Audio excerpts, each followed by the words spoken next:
Rush hour on the Superstition Freeway. 4 lanes of frustration for many motorists. Those lanes will be longer within 2 or 3 years. By then, revenue from the sale of $25 million in highway construction bonds will have been used to extend the freeway to Val Vista Road. There are also less well-defined plans to add 2 lanes to the Superstition from Interstate 10 to Country Club Drive in Mesa. But those plans have problems. You really need to widen the Maricopa Freeway before you widen the Superstition. And that is planned to be done as Interstate 10 is completed, the Papago Freeway is completed. You have to rebuild the interchange between the Superstition and I-10, and we have to get the money for it. And so all of that is expected to take about 6 or 7 years. But motorists caught in the Superstition's rush hour crunch every day are asking, why weren't the extra lanes put in when the freeway was built? Primarily they were trying to save some money, and they did not anticipate that traffic would grow as fast as it has. DOT officials say long-range plans call for extending the Superstition Freeway all the way to Apache Junction by around 1990. But those plans, along with more immediate efforts to widen the freeway, depend a great deal on getting more money. Money that just isn't available right now. John Kane, Cool News 10, the Department of Transportation. It was the public's chance to see what the Papago Freeway would look like as it weaves over, under, and through central Phoenix from 51st Avenue to the Maricopa Freeway. It is the missing link to Interstate 10 in Arizona. Estimated cost $500 million, mostly federal money. Estimated completion date 1988. At this hearing, many people were anxious to get started. Costs of construction tend to become greater as the years pass, and we feel that early completion of design and expeditious construction of this project would be in the best interest of the Phoenix community and all of Arizona. But there were questions about an archaeological study of Indian ruins along the freeway route, a study that could block the Papago construction. If they come up with significant findings, this whole process will be in vain. And if you start to spend the taxpayers' money before you really know where you can go with it, it seems to me a further waste. The Federal Council on Historic Preservation still must endorse the proposal before the long battle over the Papago Freeway will end. John Kane, Cool News 10. It's hard to find anyone who disagrees that the Superstition Freeway needs to be widened. Growth in the Tempe-Mesa area in recent years has put a strain on the 4 lanes of the Superstition, so much so that drives to and from Phoenix during rush hour can stretch to 30, 40 minutes and beyond. But funds for the widening aren't unlimited, so when 2 lanes are added in a project to begin this summer, they'll only be added to Price Road and won't reach into Mesa. There also aren't enough funds to work on the interchange with Interstate 10, so even though 3 lanes will run through Tempe, the bottleneck of 2 lanes westbound onto I-10 will continue. I think it ought to be 3 lanes all the way around the bend. So that's the big problem you got right now. I think they're just going to jam it up again when they get to that turnoff to go on Maricopa. Is that what you're talking about? Yeah. The shortage of highway dollars played a part in Todd's decision to introduce a bill to halt continuation of the Superstition toward Apache Junction until projects like the widening of the Superstition and Interstate 10 could be paid for. Basically, my bill says, hey, take a look at spending more state money out there on the end of the Superstition until you have addressed the problem of plugged-up freeways that we have. But State Senator Stan Turley of Mesa says the Superstition extension should continue, as should the widening. I don't think that you stop one while you do the other. There's no reason why you can't keep them going simultaneously. While legislators argue over where the Superstition should end, most agree the freeway is overdue for widening on its heavily traveled section. And most who drive the Superstition every day will tell you the sooner the better. Ron Hoon, Cool News 10. It was, as one official put it, the first non-dedication ceremony in the State Highway Department's history. This new 2-mile-long stretch of the Superstition Freeway runs from Gilbert to Val Vista Road, and it was supposed to be open today. But rain has delayed that by 2 weeks. Nonetheless, the state decided to go ahead with the dedication ceremony today, right on time. And after the speeches, the governor did the honorary ribbon cutting in a most unusual way. The 2-mile extension cost taxpayers $11.3 million. And while it's just being completed, construction work is scheduled to begin this month on a new project that will widen the Superstition to 6 lanes. 6 lanes of traffic from I-10 to Country Club Drive within a year, and it'll be completed to Bush Highway by August 1984. While Papago Freeway construction moves along, in now as far as 59th Avenue, and while the Superstition Freeway widening project continues with paving to start in about a week, there are now signs that the expansion of the Maricopa is beginning. If you've driven along the Maricopa in the past few weeks, you may have noticed survey crews at work. Well, while completion of this project is still a few years off, these markers left by the crews are some of the first visible signs of the changes that are to come for this freeway.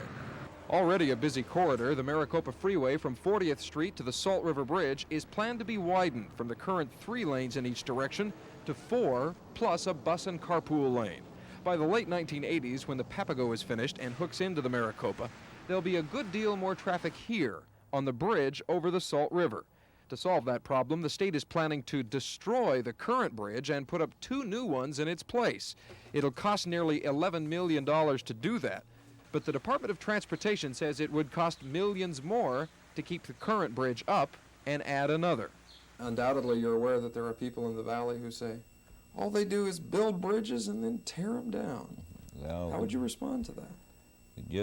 It's a question of economics and looking at being able to build a satisfactory crossing and the added lanes it takes, and we analyzed it very thoroughly.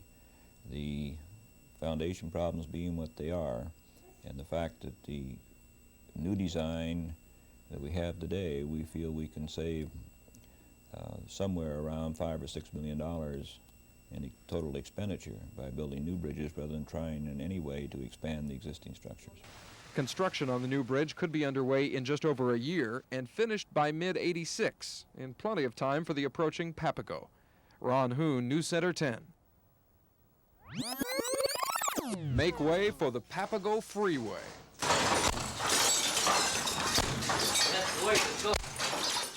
This house near 7th Avenue in Culver is being torn down so a tunnel can be bored into the earth and create a path for the Papago as it goes under Central Phoenix.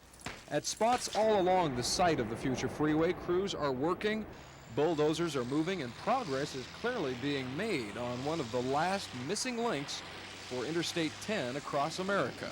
State engineers are still confident they can meet the deadline of finishing the entire freeway in 5 years, but there are a few dark clouds on the horizon. We missed out on more than 50% of our money due last year. We have no indication when it's going to come up the money due next year, or the year we're in literally now. I think our only question is if we don't get this early next year, say no later than March or April, we're going to come to a grinding halt. Arizona had hoped to get nearly $70 million from the federal government to work on the Papago Freeway last fiscal year. Instead, it got $28 million, less than half of what it needed.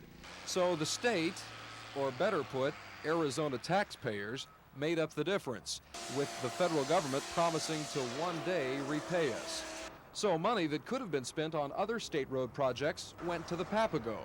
And now there are no signs as to when Congress will free up money this year to spend on the Papago. Actually, it was only a 4-mile section of the Superstition that it was open today, but as we're all too well aware here in the Valley, it is big news and cause for major celebration anytime any part of any freeway is open. The Superstition will now extend another 4 miles to the east, from Val Vista to Power Road, with exits at Power, Greenfield, and Higley Roads. About 150 people, many of them transportation officials and workers, showed up for today's dedication ceremonies held on the eastbound lane under the Val Vista overpass. Governor Bruce Babbitt told those in attendance that the extension reinforces the state's commitment to growth in the East Valley. Following his remarks, the governor climbed into an experimental car provided by General Motors and then drove through, actually under, a banner that was stretched across the freeway, officially opening this new section of the highway. 4 more miles of freeway. Construction began in 1983. The cost over $18 million for that 4 miles. And it now looks as though the Superstition will stop cold at Power Road. No more plans in the works, at least not if there's more money, and there is no money available right at the moment. But it doesn't have to be rush hour to find a traffic jam here. We shot this at 3 o'clock in the afternoon.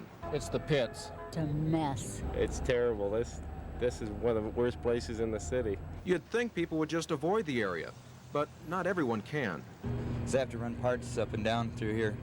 It really gets hectic trying to get back and forth. If you get off the freeway here, you can't turn right or left onto McDowell. So it's as bad now as it's ever been right now. It was a little better when you could make a right turn or left turn here. It's also been a nightmare for small business people in the area. Sherry Britton runs the Miracle Auto Painting Shop.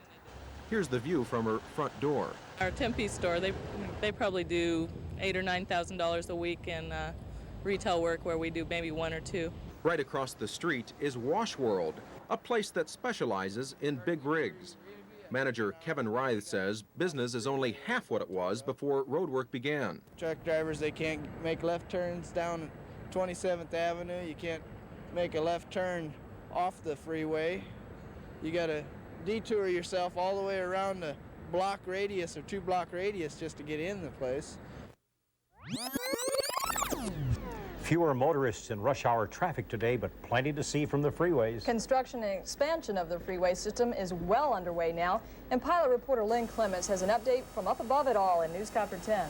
Well, of course, the Papago Freeway is going in right here in downtown Phoenix, and so in case you've been wondering how that's coming along, let's take a look at it from way up high. I thought we'd start out up high for the big picture. From here, you can really see some progress. Interstate 10 coming in from Los Angeles is now complete to 27th Avenue. And work on this huge interchange, which will eventually connect I-10 with the Black Canyon Freeway, is well underway. However, eastbound from here, it's going to take a little bit longer. The Papago Freeway, which will run just south of McDowell to 20th Street, then south to the Maricopa, will not be complete until 1992. Just north of here, the next stretch of the Squaw Peak Parkway between Thomas and Indian School Road is now under construction. It should be complete in about a year. Right now we're flying over the Black Canyon Freeway up around Thunderbird Road, and they have started widening the freeway up here at the bottleneck, which slows down rush hour traffic. Also, the Outer Loop Freeway that will eventually ring our city is now under construction as well. However, don't hold your breath on that one. It'll be 1995 at the earliest before it's complete, Bill and Claren. None too soon. Thanks, Thank you, Larry.